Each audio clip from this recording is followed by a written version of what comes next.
Let me welcome you to the NPTEL online certification courses Network Analysis for Mines and Mineral Engineering. This is lecture number 12. In this lecture, we will discuss CPM model and cost modeling.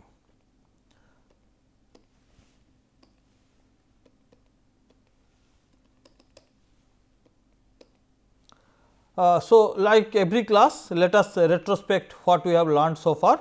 In our earlier class, we have already determined the slack of a job forward from using the forward pass and backward pass. Forward pass we have determined early start, early finish time. In backward pass, we have determined late start, late finish time, and that calculation we have used late start, late finish time, that calculation we have used for determining the slacks in a job.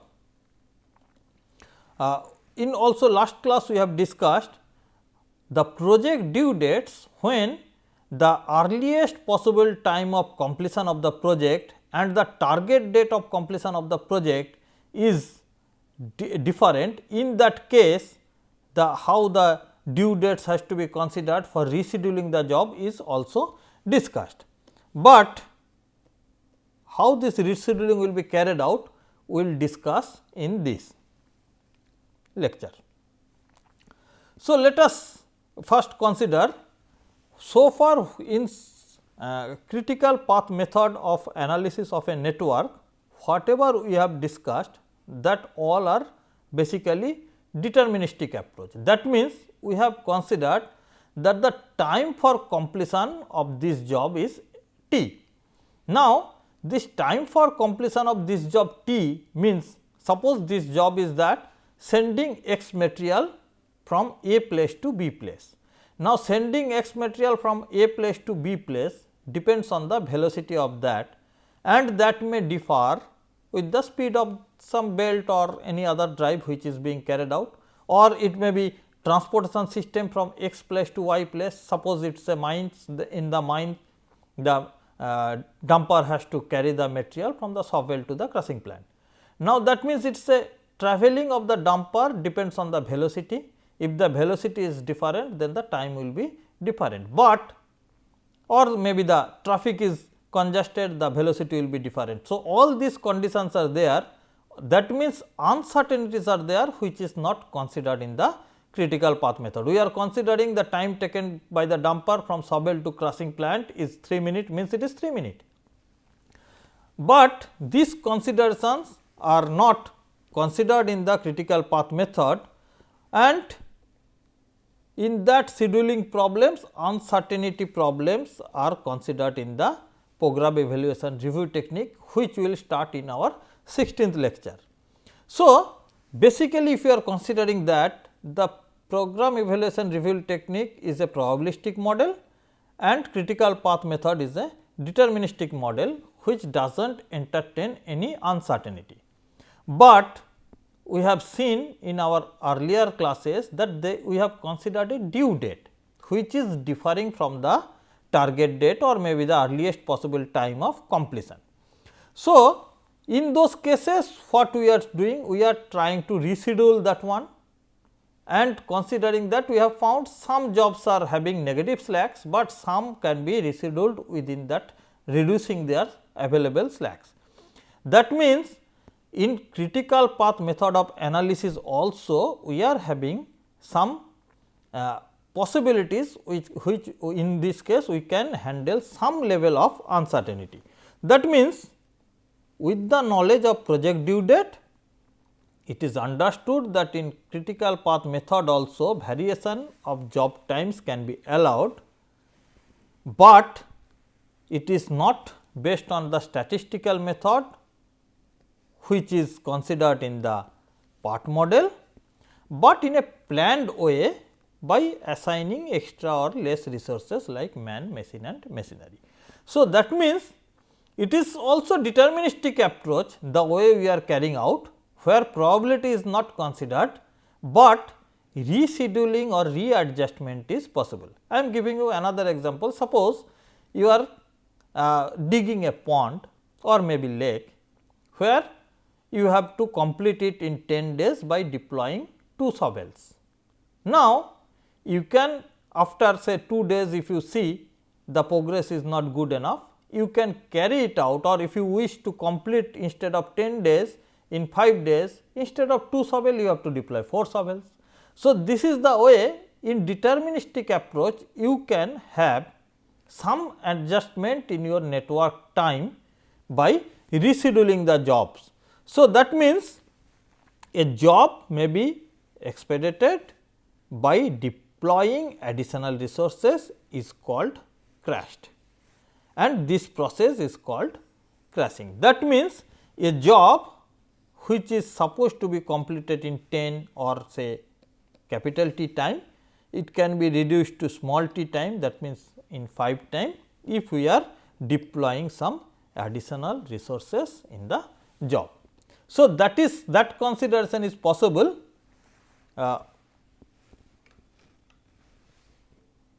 Thus, that consideration is possible with the critical path method analysis. Now, if you see the last class where we have discussed the project due date, we have found there is no reason to expedite a job having generous amount of slack and should have done at a place of lowest or optimum cost. That means, a job which is having huge slack, in last example we have seen A dot job has the 19 hours of slacks, that means it is having huge slack. It is not judicious to deploy additional resources to reduce that job path, because it is already having huge slack. So, there is no need to reduce that one.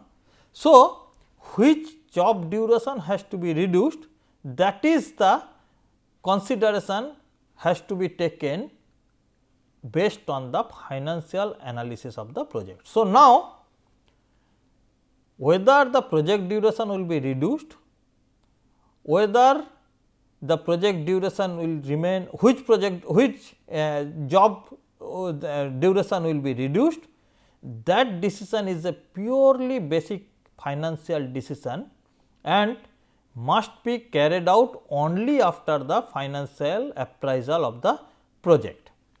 So, that means, to reduce the job path, it is understood that the critical and near critical jobs may be required to be crushed or expedite using additional resources, but this additional resources means it is the additional costing to the organization.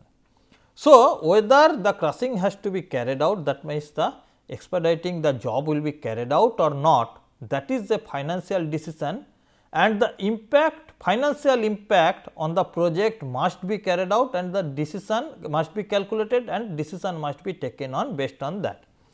So, in case project due date is less than T, crushing of the critical jobs are required, essentially required, and if the project due dates are less than T, it may be possible some of the non-critical jobs may be required to be crushed. So, that means it is all the critical jobs plus maybe some of the other jobs has to be crushed.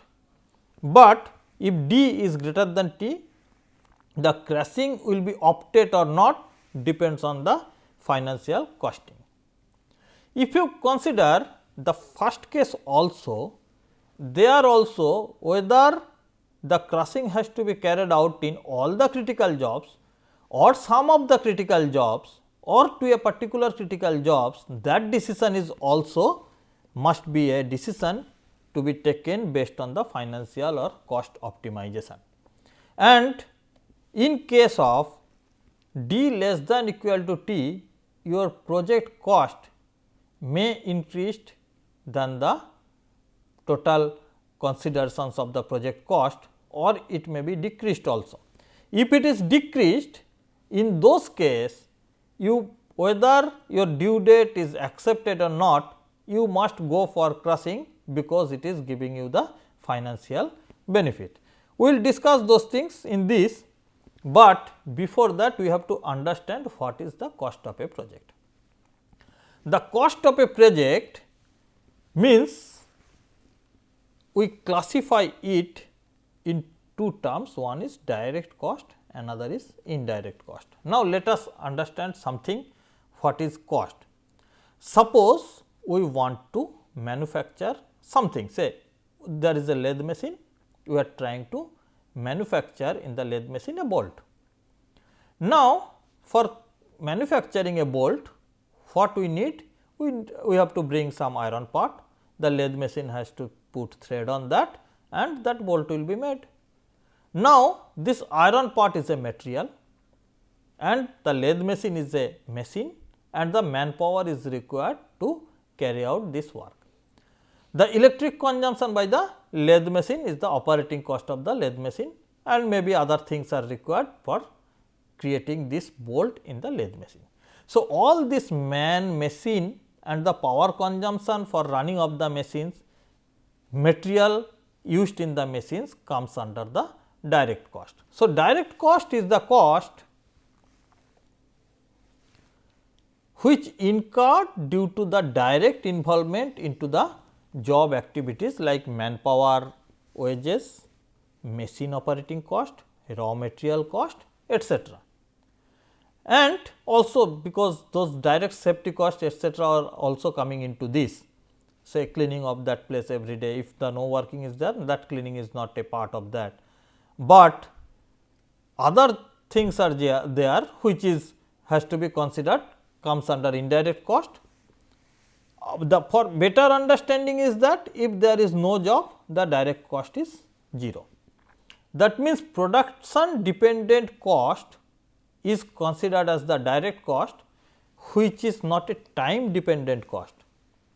That means, the cost which are not time dependent, if you are manufacturing a bolt, then only cost is there.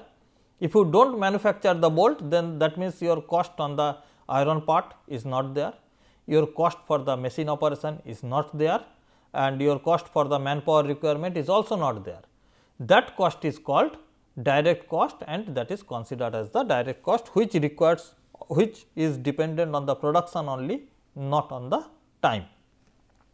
Indirect costs are those costs which incurred due to the indirect requirement for carrying the project, but not directly depends on the production, like overhead costs, lighting of the area, security of the area, safety requirement of the area, rents of the area, all those things are coming into this.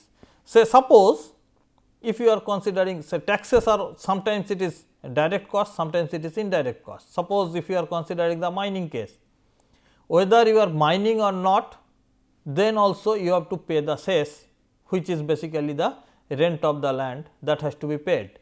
But if you are paying the royalty, if it is direct royalty on the production basis, then it is the, that tax is the direct tax has to be paid. So, this thing, some of the parts are direct, some of the parts are indirect, and that is why their consideration is that if there is no job, then also whatever is the cost, that is the cost depends on the called the indirect cost, and if there is job, that only creating that cost, that is the direct cost has to be considered. So, if no job, then also the costs are as usual same, and that is why it is time dependent, not the production dependent, is called indirect cost. So, that is very well understood that direct cost and indirect cost is there, and this direct cost, indirect cost, they are having their own trend of moving with the time or with the production, and that will be considered in the due case. But the total cost may be classified in two groups. One is direct cost, which is dependent on the production, and 0 production means 0 direct cost. Another is indirect cost, which is dependent on the time, that means 0 production means that cost is there, time is not there, or time is less or more is that, in those case the cost is also increasing or decreasing. So, direct cost and indirect cost are the two types of cost, and let us understand a little bit more on this. If you see, in general, a direct cost of a job is decreased with increase in the duration as the man machine requirement is reduced. That means, say if you are deploying some, if you are doing some job and you are allowing your man machine to work on this, if you are increasing the job duration, that means you are going for a less number of manpower, you are going for the less capacity machines which are pricing you less, and that is why the direct costs are decreasing with the increase in the increase in the duration. So, actually this has to be reversed, but unfortunately wrongly it has placed here.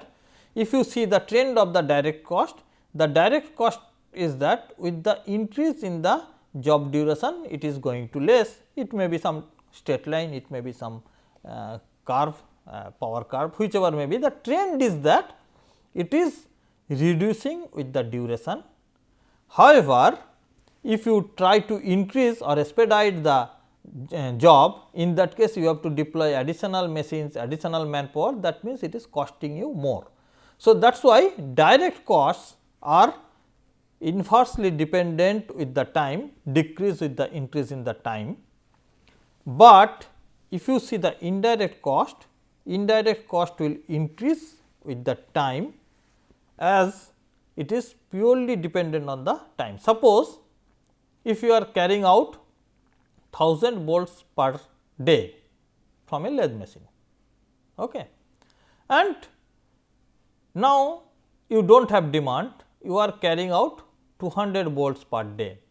That means, for 1000 bolt you are taking 5 days. That means, you have to deploy your security, you have to switch on the night lighting for 5 days, you have to give the rent for the 5 days. So, those are the requirement, and that is why indirect cost increases with the time. As the time is increasing, the indirect cost may increase like this. The trend may be whichever it is not a problem, but the trend has to be established trend for our calculation purpose. So, in our simple calculation we consider it is straight line one, so that the calculation will be easy, but it may be of any equation that can be fed and that can be considered for the time dependency of the indirect cost.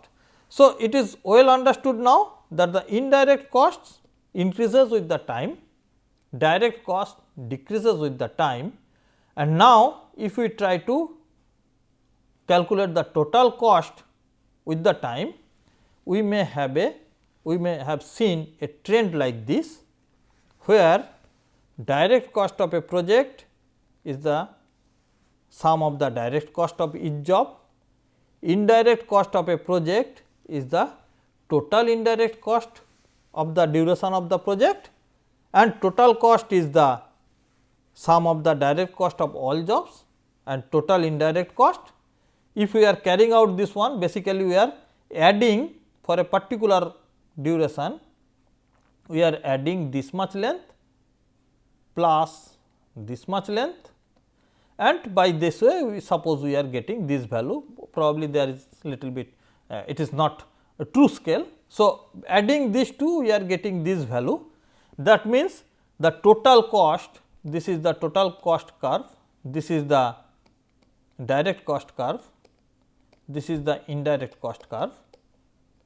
So, this direct cost plus indirect cost gives us the total cost, and the trend is coming something like this or something like this. So, if you see the trend of the total cost, you can find out the total cost is initially decreasing with the time, and after that it again started increasing with the time. That means, there is a point on which it is optimum one. So, this lowest point of operation is basically considered as the optimum operation time. So, this total cost is this curve can be obtained from the direct cost curve, indirect cost curve. the important part is that direct cost of one job, it depends on the job, not on the network. So, the network direct cost is basically direct cost of a project or network is basically the sum of the direct cost of all the jobs, means summation of all the jobs, their direct cost has to be considered as the direct cost of the network. Indirect cost of a job is basically the duration of this one, but at the same time there may be 2 or 3 jobs are operating. So, that is why indirect cost of individual jobs cannot give you the summation of that will not give you the indirect cost of the project, but indirect cost of the project you can come with the indirect cost for the complete project, that means in our earlier case T is equal to 35. So, per day indirect cost if it is 5 unit, then for 35 days it will be 175 unit will be the total cost. So, total indirect cost.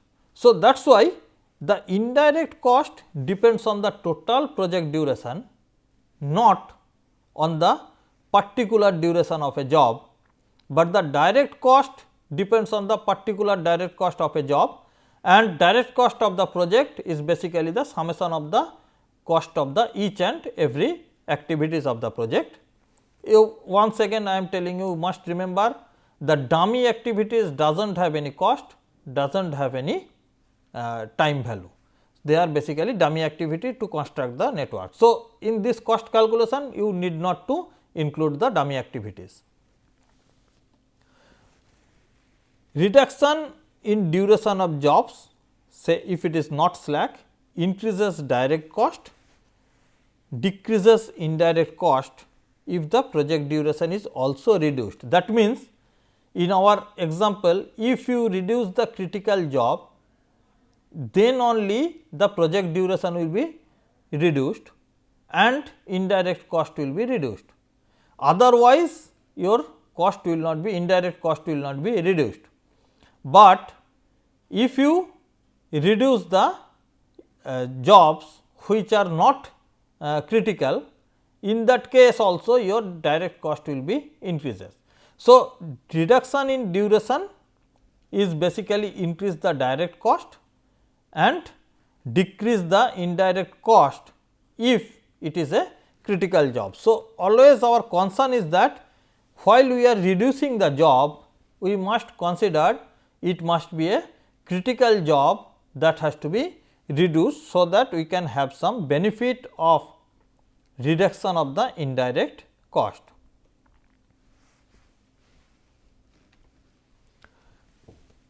Now, let us understand what is duration.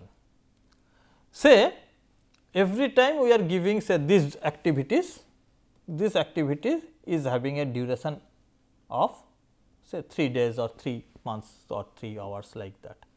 So, how we have come out with these 3? This we have so far we have understood the calculation that what is cost. Now, let us understand what is duration. The moment I am telling you the normal job duration is this, basically it is similar that we are expecting from x place to y place we can reach by 2 hours as we have discussed, and that 2 hours basically depends on our velocity. If we go in a higher velocity, that 2 hours will become 1.5 hour. Why then 1.5 hour is not the time we are considering. So, this normal time which we are considering here, it is called normal time. So, any activity or job is considered to have a normal or natural time of completion. In a deterministic approach, this time is fixed as we have considered here 3 and is given as a number, say baking time of a in the oven for a bread.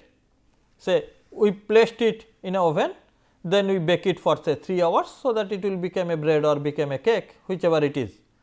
Now, it can be reduced to a certain range, and if we increase the temperature maybe little bit, it may be reduced, or if we can change the oven, then it may be reduced, but this may affect the quality. That means, we cannot have a system where we can have a bread within say 5 minutes.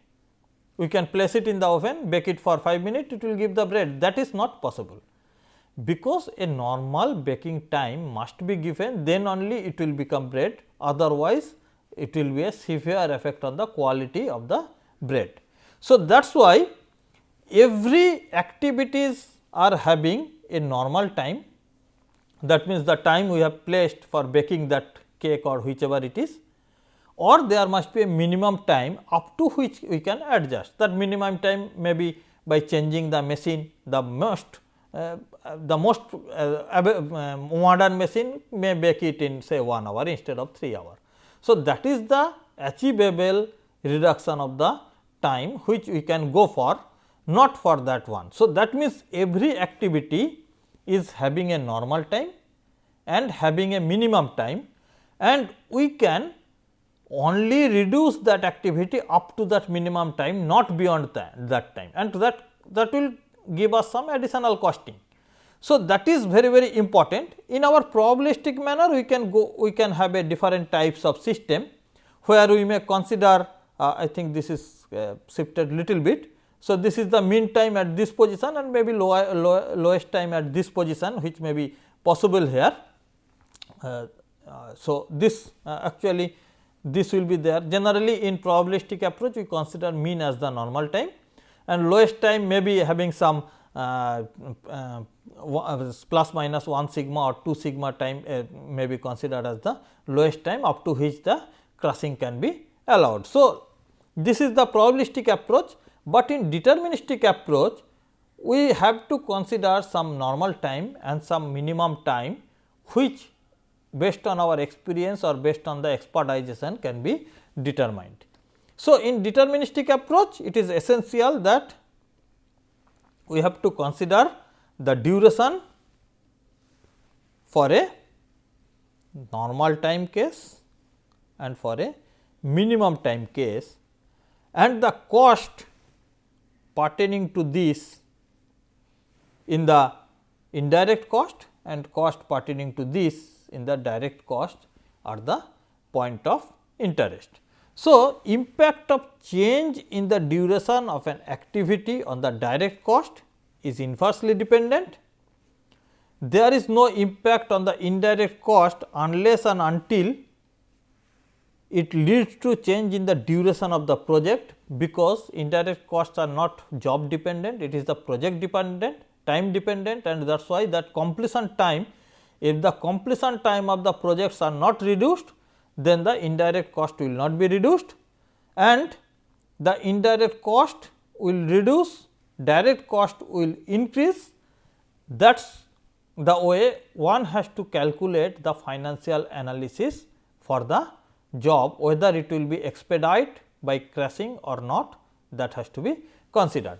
So, basically we need to understand duration, we need to understand the costing before expediting any job. Now, let us place it on this total curve. If we consider the normal time and if we consider the minimum time.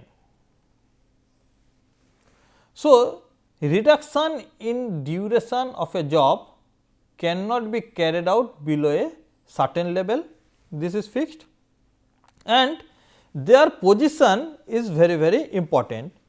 Now, if we see in the first case, if we are having a normal time of completion of this one, and this is the reduction or the minimum time up to which we can reduce or crash or expedite the job, then you can see the total cost is basically coming from this place to this place, that means there is a reduction in the total cost.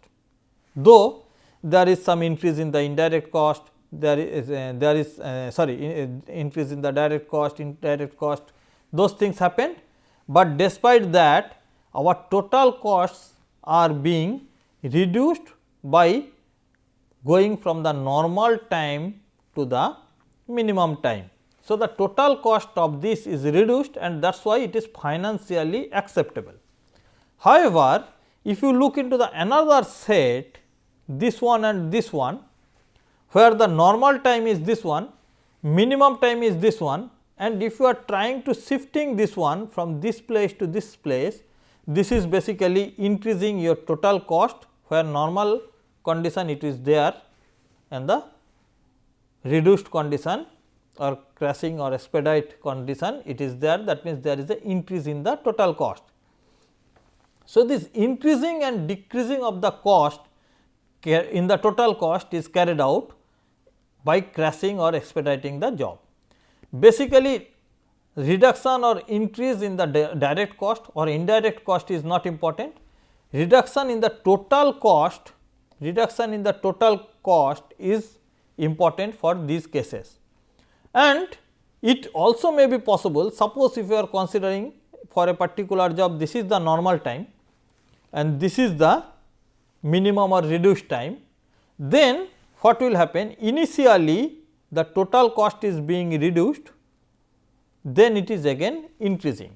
So, that means there is a particular point where we can achieve the reduced duration and reduced cost also, and in that case, though it is not the minimum duration, but the cost is the minimum is this position, that is the considered as the optimum condition. So, the reduction in duration of a job does not guarantee the reduction of the cost. Reduction may be increased, cost may be increased, cost may be decreased, but there is some change in the cost. Whether that cost change in the cost is acceptable or not, that is a different point of concern. So, this is the understanding of the cost and duration and their impact on the project network. So, this is all for this lecture. In next class, we will try to consider about the examples of crashing or expediting the job. Thank you.